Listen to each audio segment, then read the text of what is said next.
अगर कोई rapist rape कर रहा है तो इसका गॉड का कसूर नहीं है, वो अपने फ्री विल का गलत इस्तेमाल कर रहा है, उसको सजा मिलनी चाहिए और उसी के लिए जहन्नम बनाई गई। मेरी मौत खुदा के हाथ है या ये फ्री विल वाले के हाथ है? अब मेरी मौत का जिम्मेदार कौन है? वो science doesn't have the processes to prove और disprove the existence of God. आप ये कह रहे हैं कि ये बच्चों की जो धज्जियां उड़ रही हैं ये इंजेक्शन है? ये टेस्ट है और उस टेस्ट में उनको ऐसा रिकॉम्पेंस मिलेगा जो आपके तस्वुर के बाहर है। ये आप 3 बरस के बच्चे को बारूद से उड़ा के टेस्ट ले रहे हैं?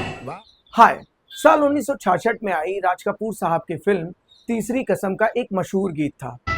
दुनिया बनाने वाले क्या तेरे मन में समाई, काहे को दुनिया बनाई। और उसके लगभग 50 साल बाद साल 2014 में निर्देशक राजकुमार हिरानी साहब की फिल्म आई पीके, जिसमें स्वानंद किरकिरे का लिखा गीत था भगवान है कहाँ रे तू। एक गीत जिसमें भगवान के होने पर कोई शक शुबा नहीं, लेकिन दूसरे ही गीत में भगवान की खोज हर धर्म के चौखट पर होने लगती है। पीके फिल्म की उस काल्पनिक कहानी का किरदार हमारी दुनिया में आके खो जाता है और अब वो हमारी दुनिया में मौजूद अलग अलग भगवान से अपने घर लौटने की गुहार लगा रहा था। वो मंदिर गया, मस्जिद गया, गुरुद्वारे गया और चर्च भी गया, लेकिन कहीं के भी ईश्वर ने उसकी मदद नहीं की। लेकिन ये सिर्फ एक काल्पनिक कहानी की ही बात नहीं है। ईश्वर है या नहीं है तो एक है या एक से अधिक है? एक से अधिक है तो उनकी हिरार्की क्या है? पुरुष है कि स्त्री है? स्त्री है तो पुरुष कैसे बना? पुरुष है तो स्त्री कैसे बनी? सगुण है कि निर्गुण है? और न जाने ऐसे कितने ही सवाल हैं जो इंसानी दिमाग के तारों को सदियों से उलझाए हुए हैं। अब इन उलझे सवालों का जवाब देने के लिए स्वयं ईश्वर से साक्षात्कार करना तो मुश्किल था, इसलिए ये सब जानने के लिए 2 अलग अलग फील्ड्स के जानकारों को बुलाया गया। हिंदी सिनेमा के ऑल टाइम फेवरेट कवि, लेखक और गीतकार श्री जावेद अख्तर साहब को, और दूसरा इस्लामिक स्कॉलर, ऑथर और रिसर्चर मुफ्ती शमाइल नदवी को। एक विचारों से बेखुदा और मुल्हिद यानी खुदा को न मानने वाला, तो दूसरा मोमिन यानी खुदा पर यकीन रखने वाला। और फिर मंच सजा ये जानने के लिए, डज गॉड एग्जिस्ट? अब आप सब सोच रहे होंगे कि अचानक से इस 4 महीने पुराने मुद्दे पर चर्चा करने की जरूरत कहां से आन पड़ी, जबकि YouTube पर पहले से ही इस पर सैकड़ों वीडियोस मौजूद हैं। तो आप सबको बता दूं कि धर्म दुनिया के हर कोने में एक ऐसा विषय है जो धरती के बने रहने तक हमेशा एक सी रहेगी। इसके पन्नों के रंग तो पुराने पड़ सकते हैं, लेकिन इसकी ताजगी नहीं। अब तक किसी भी धर्म की केवल धार्मिक मान्यताओं और रूढ़ियों को ही कटघरे में खड़ा किया जाता था, लेकिन इस बार तो उस ऊपर वाले के अस्तित्व पर ही सवाल उठ चुका था। चर्चा की शुरुआत करते हुए मुफ्ती शमाइल नदवी ने अमेरिका की एक प्रतिष्ठित संस्था नेशनल एकेडमी ऑफ साइंस के एक स्टेटमेंट को कोट करते हुए कहा, नेशनल एकेडमी ऑफ साइंस कहती है, science doesn't have the processes to prove और disprove the existence of God. मतलब विज्ञान के पास ऐसी कोई प्रक्रिया नहीं है जिससे ईश्वर के अस्तित्व को गलत या सही साबित किया जा सके।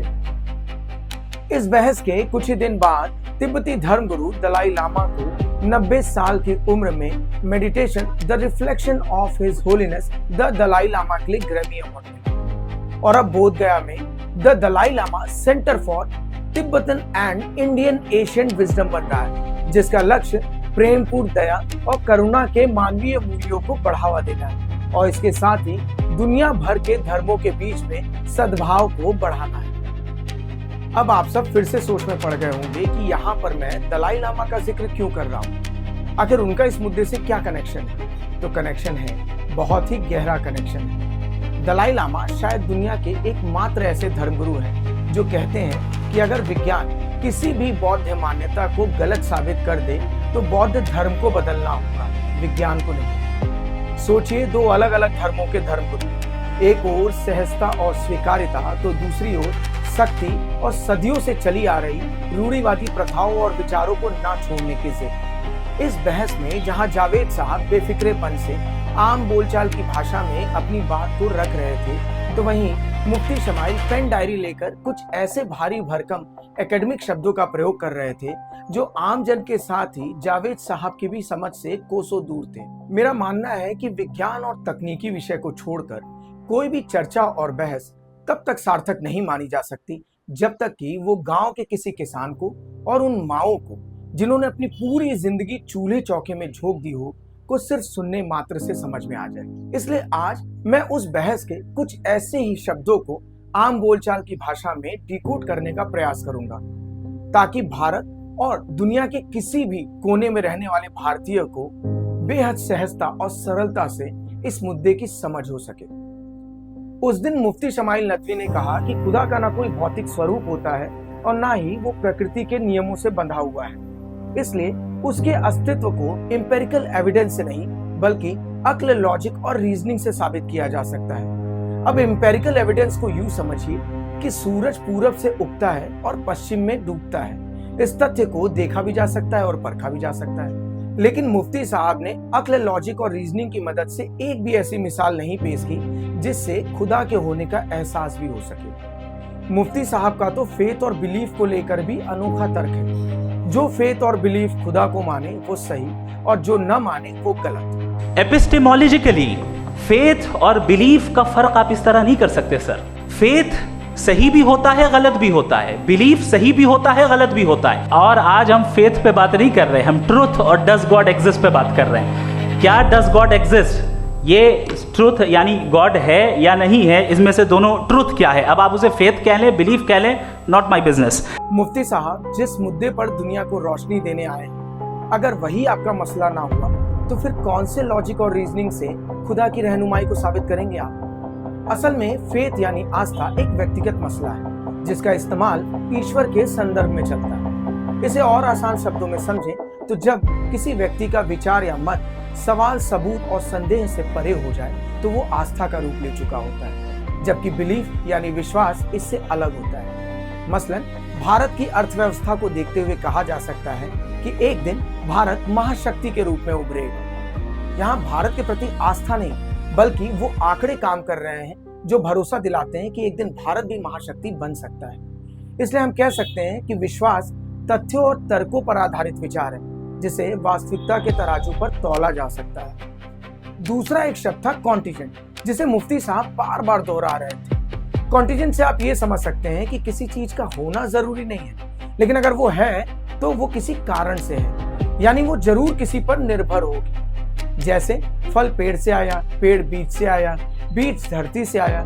इसलिए इस यूनिवर्स में सब कुछ कॉन्टिजेंट है सिवाय खुदा के, क्योंकि वो तो एक नेसेसरी बीइंग है, अनिवार्य सत्ता जो हमेशा से रही। यही कारण है कि खुदा को इनफाइनाइट रिग्रेस ऑफ कॉजेस के दायरे से बाहर रखा जाता है, क्योंकि ये तो कारणों का अंतहीन सिलसिला होता है जिसमें कोई आरंभ नहीं होता, जबकि खुदा का न आरंभ है न अंत है। हमें हमेशा से यही बताया गया है कि खुदा टाइम और स्पेस से परे है। वो सर्वशक्तिमान है यानी सबसे शक्तिशाली है। वो सर्वव्याप्त है यानी सब जगह मौजूद है। और वो सर्वज्ञ है यानी जो भूत, भविष्य और वर्तमान सब कुछ जानता हो, संभावित रूप में नहीं, अनिवार्य रूप से। तो फिर उसके रहते धरती पर इतनी नाइंसाफी क्यों? और तब जवाब मिलता है freedom of will. Freedom of will say आप ये समझ सकते हैं कि उस अदृश्य ईश्वर ने हर एक इंसान को अपनी इच्छा और विवेक के अनुसार दिए गए विकल्पों में से किसी एक को चुनने की आजादी दी। बस उसके लिए 3 शर्तें पूरी होनी चाहिए। पहला, व्यक्ति मानसिक और शारीरिक रूप से स्वस्थ हो। दूसरा, उसके पास 2 या 2 से अधिक विकल्प मौजूद हो। और अंत में दिए गए विकल्पों में से चुनने की आजादी हो। लेकिन क्या सच में हम इंसानों के पास फ्रीडम ऑफ विल यानी संकल्प की स्वतंत्रता होती है? नियतिवादी मानते हैं कि इस संसार में जो कुछ भी घटित होता है वो सब कुछ ईश्वर की मर्जी से होता है, यानी सब कुछ पहले से तय है। तो क्या किसी 3 महीने की बच्ची का रेप हो जाना, किसी बच्चे का विकलांग पैदा होना, श्रद्धालुओं से भरी बस का खाई में गिर जाना और गाजा में बमों से बच्चों के चीथड़े उड़ जाना, ये सब उस ईश्वर की मर्जी से हो रहा है? और अगर ये सब उस ईश्वर की मर्जी से नहीं हो रहा है तो क्या रेप होने वाली बच्ची, विकलांग पैदा होने वाले बच्चे और गाजा में शरीर के टुकड़े टुकड़े होने वाले बच्चों ने ये सब अपनी फ्रीडम ऑफ विल से चुना है? जमीन पर खुदा उतारने पर आमादा हमारे मुफ्ती साहब ने इसका भी क्या खूब जवाब दिया। यहाँ तक आपने कहा कि गजा के बच्चों को मारा जा रहा है। देखिए, 2 वर्ल्ड व्यू है। एक एथिस्टिक वर्ल्ड व्यू, एक थीस्टिक वर्ल्ड व्यू है। बच्चे मर रहे हैं दोनों वर्ल्ड व्यू में, लेकिन हमारा वर्ल्ड व्यू कह रहा है कि रिकॉम्पेंस है, ये कह रहे हैं कि उनका मरना बेकार जाने वाला है, कोई उसका रिकॉम्पेंस नहीं है, चूँकि इनके यहाँ आखिरत और अल्लाह का कोई तसव्वुर या गॉड का कोई तसव्वुर नहीं है। दुनिया में किसी को तकलीफ़ आ रही है और गॉड उसको नहीं रोक रहा है, वो इसलिए नहीं रोक रहा है चूँकि इंसानों को फ्री विल दिया गया है। ठीक इसी तरीके से अगर एक डॉक्टर किसी छोटे बच्चे को इंजेक्शन लगा रहा है, उसे तकलीफ पहुंच रही है, उसके लिमिटेड पर्सपेक्टिव के एतबार से ये गलत हो रहा है और डॉक्टर बुरा है। लेकिन जब आप ब्रॉडर पिक्चर को देखेंगी, आपके और हमारे पास सिर्फ एक पिक्सल है, हमें इतना नज़र आ रहा है कि गज़ा में कत्ल हो रहा है, लेकिन इसके पीछे कितना रिकॉम्पेंस उनको मिलने वाला है, पूरा पिक्चर गॉड के पास है। तो एक पिक्सल से आप पूरे पिक्चर को कभी भी जज नहीं। बहुत बुरा हो रहा है, बहुत जालिमाना है, बहुत जाबराना है। उसको आप कहें कि ये बच्चों को कॉम्पनसेशन मिल जाएगा या इसकी मतलब इंजेक्शन है, इंजेक्शन तो हेल्थ के लिए दिया जाता है। आप ये कह रहे हैं कि ये बच्चों की जो धज्जियाँ उड़ रही हैं ये इंजेक्शन है, ये टेस्ट है और उस टेस्ट में उनको ऐसा रिकॉम्पेंस मिलेगा जो आपके तसव्वुर के बाहर है। ये आप 3 बरस के बच्चे को बारूद से उड़ा के टेस्ट ले रहे हैं, वाह। वो नहीं ले रहा है, खुदा नहीं उड़ा रहा है, इजराइल उड़ा रहा है। सही कहते हैं मुफ्ती साहब, खुदा मुआवजा देगा, खुदा मुआवजा देगा उस हैवानियत का जो हर निर्भया ने अपने शरीर पर झेला है। खुदा मुआवजा देगा उन खूबसूरत चेहरों का जिस पर दरिंदों ने तेजाब उठेला है। खुदा मुआवजा देगा भ्रष्टाचार से बने उन खोखले पुलों का जिसके नीचे पिसकर मरे बेटे का परिवार अब अकेला है। खुदा मुआवजा देगा उन अंधविश्वासों का जिसने समाज को अंधेरे में ढकेला है। तुम कहते हो कि मैं खुदा हूँ, तुम कहते हो कि मैं खुदा हूँ, लेकिन जब जब ये सब देखता हूँ बस मन में एक ही सवाल आता है, अजीब शख्सियत है तुम्हारी। शरीफ के साथ शैतान बनाया ताकि हमारी परख कर सको, फिर तुम्हारी उन पारखी नजरों का क्या जो मुकम्मल कहलाती हैं। क्यों कहती है दुनिया तुम्हें कामिल, क्यों तुम्हें अंतिम सत्ता बताती है। आखिर मेरी तरक्की भी तुम ही करोगे, मेरी तबाही भी तुम ही लिखोगे। मेरे मंजिल को मेरे किए से नहीं मसीहा का लिखा मुकद्दर कहोगे। तो फिर बताओ कि मैं कौन हूँ, तो फिर बताओ कि मैं कौन हूँ, मेरा वजूद क्या है। और अगर सब कुछ तुम ही हो खुदा इस कायनात में, तो फिर मेरी जरूरत क्या है। क्या मैं यूं ही हूँ या तुम्हारे हाथ की कठपुतली हूँ। क्या मैं यूं ही हूँ या तुम्हारे हाथ की कठपुतली हूँ। क्या तुमने मुझे अपने खेल के लिए रचा है। अरे मेरी खुशियों पे तो हक है मेरा, मेरी खुशियों पे तो हक है मेरा। क्या उन्हें पाने का इबादत ही आखिरी रास्ता बचा है। ठीक है, अगर ऐसा है कि तुम्हें मानने से मेरी मुश्किलें कम हो जाए तो लो मैं सर झुकाता हूँ। 8 पहर पढ़ता हूँ कलमा, तुम्हारे दर पर दिए जलाता हूँ। लेकिन मेरी इतनी सी गुजारिश है तुमसे, मेरी इतनी सी गुजारिश है तुमसे कि बस एक बार अपने होने का एहसास करा दो। अपनी बनाई इस दुनिया से गरीबी, मक्कारी और हत्यारों को मिटा दो। धर्म के नाम पर न हो कोई बैर किसी के मन में, धर्म के नाम पर न हो कोई बैर किसी के मन में। हर धर्म के लोगों को आपस में एक करवा दो, तब मैं न खुद को खोजूंगा, बस तुम्हारे ही बारे में सोचूंगा। कोई ख्वाहिशें भी न होंगी मेरी, बस मेरे अंदर की खामियां मिटा दो। ऐ खुदा देना है तो दौरे अमन दो, ऐ खुदा देना है तो दौरे अमन दो। हम इंसानों को मौत का मुआवजा नहीं दिले सुकून दो। तब सजदा करूंगा तुम्हारा, कबूल करूंगा तुम्हारी खुदाई को। बस एक बार इस जहां के हर इंसान को अपने जैसा खुदा बना दो। लेकिन आप सब इस गफलत में मत रहिएगा कि यहाँ पर केवल एक धर्म की बात हो रही है। ये हर धर्म की कहानी है और विश्वास कीजिए कि आने वाले 500 सालों बाद भी ईश्वर की खोज एक अबूझ पहेली बनकर लोगों को सोचने पर मजबूर करती रहेगी। इसलिए सहनशील बनिए और लोगों से प्यार करिए। और हाँ, अगर मेरी बातों से जरा सा भी सहमत हो और धर्म की कुछ और रोचक बातों से रूबरू होना चाहें तो मुझे कमेंट जरूर करिएगा। फिर मिलेंगे।